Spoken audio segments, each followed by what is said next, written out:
নবী বলছে সুবহানাল্লাহ 100 বার পড়লে, কথাটা বোঝেন, 100 বার কেউ সুবহানাল্লাহ পড়লে 100 নবী বংশের গোলাম আজাদ করার সওয়াব।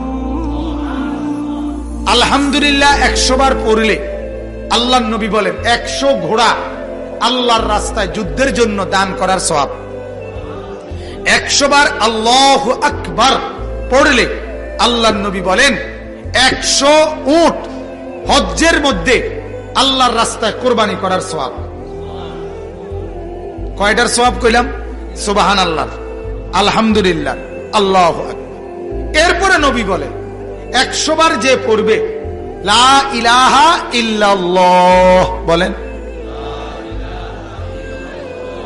আবার বলেন,